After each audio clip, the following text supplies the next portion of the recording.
그렇게 작곡되었음에도 하나의 주제와 하나의 아리아와 30개의 변주곡으로 되어 있는, 그러니까 변주곡은 이제 큰 틀에서는 다 같은 음악이다, 이렇게 보시면 되겠습니다.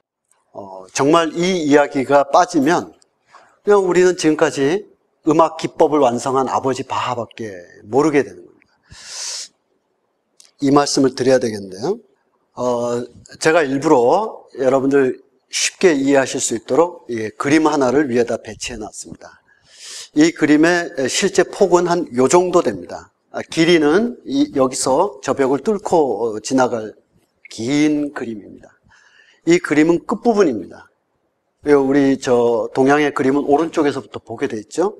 오른쪽에서 보면 가까운 근경이 나타납니다. 소나무나 바위가 뒤엉켜 있는 산의 모습이 있습니다. 그러다 한 이쯤 오면 산이 좀 멀어지면서 좀 산의 윤곽이 나오고 마을이 있습니다. 그리고 그림에 이쪽 오면 마을이 쫙 펼쳐져 있습니다. 기와집도 있고, 또 우리 산수화 볼 때 꼭처럼 평야지대에 초가들도 있고, 그러다 뒤로 갈수록 산이 점점 멀어져 갑니다.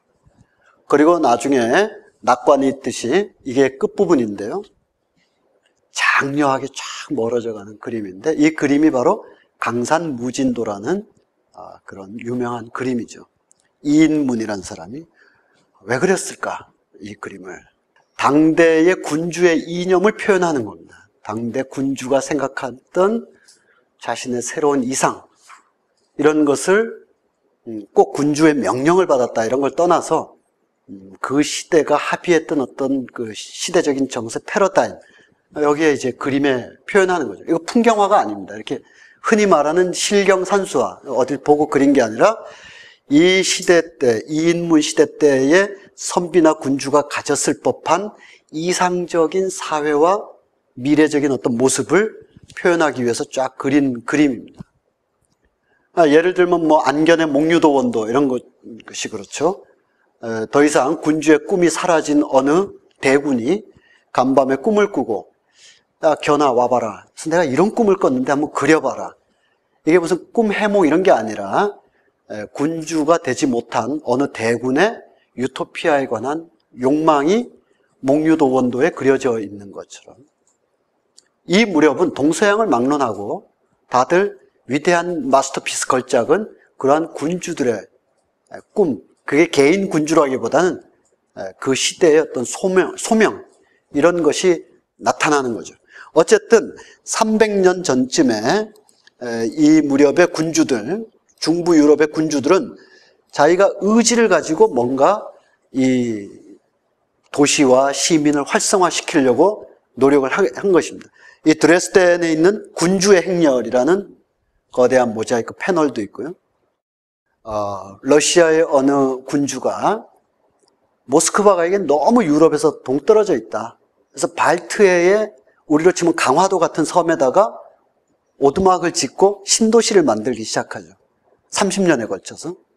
지금의 상트페테르스부르크라는 도시입니다. 신도시예요. 있었던 도시가 아니라. 이런 식으로 계몽 군주들이 더 나은 삶을 위한 꿈을 꾸게 됩니다. 그럼 그 당대의 작가들, 예술가들, 지식인들은 여기에 동반하거나 비판적으로 견인하거나 참여하거나 할 거 아닙니까? 이게 더 나은 삶이기 때문에 중세보다는 거기에 바하가 함께하고 있는 겁니다. 이 얘기가 없으면 그냥 바하는 그냥 기법이나 완성한 사람이 되겠는데요. 자, 여기 바하 시대에, 바하 말년에 프로이센의 어느 대왕이 있습니다. 이 대왕은 어린 시절에 약간 동성애를 했었는데 동성애 친구가 감옥에 갇혀서 죽었어요. 그래서 슬퍼하고 있습니다. 아버지가 너무 근엄한 사람이었어요. 너 왜 맨날 책만 읽으냐? 책이나 보고 영화나 보고 미드나 찾아보고, 이 자식이 맨날 혼났습니다. 감옥 가고. 그래서 영국으로 추방도 하고 그랬습니다. 이 아버지가 몹쓸 놈이라고. 그런데 아버지가 일찍 죽었어요. 그래서 왕위를 갖게 됐는데, 이 프리드리히 대왕, 프리드리히 2세가 그때부터 야심찬 프로이센의 근대화를 추구하게 됩니다. 그러면서 서유럽의 계몽 지식인들을 대거 초빙해가지고 배우게 됩니다. 여기에 다 모여 있습니다. 그 중에서 어느 계몽주의자, 우리가 똘레랑스라든지 이런 말들로도 너무나 잘 아는 어느 계몽주의자, 이 볼테르는 프리드리히 2세와 3년 가까이 지내기도 합니다. 그래서 군주가 뭐냐? 볼테르가 열심히 설명합니다. 그래서 프리드리히 2세가 책을 씁니다. 신군주론이라고. 군주란 지배자가 아니라 최고 위치에 있는 공복일 뿐이다. 가 이 첫 문장입니다. 새로운 어떤 이것이 실제로 사회에 면면이 실천되지는 않았지만 어쨌든 그런 의지를 가진 계몽 군주 시대가 열리게 됩니다. 이런 열망이 독일에서는 300년 동안 전개가 됩니다. 300년 동안. 전체란 부분의 총합이다. 부분은 전체로서 귀속될 때 부분의 가치가 있는 것이다. 이런 어떤 전체와 부분의 통일성 속에서 이 시대의 계몽 군주들은 작은 공국들을 하나의 큰 전체로 만들고 싶어 했습니다.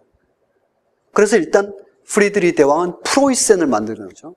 이것이 100여 년 후에는 1870년대 비스마르크에 의한 독일 연방이 만들어지고, 이것이 한 70년 후에는 1940년대 히틀러에 의한 제국의 꿈, 제3제국의 꿈으로까지 이렇게 양면성을 가지고 확장되기 시작합니다.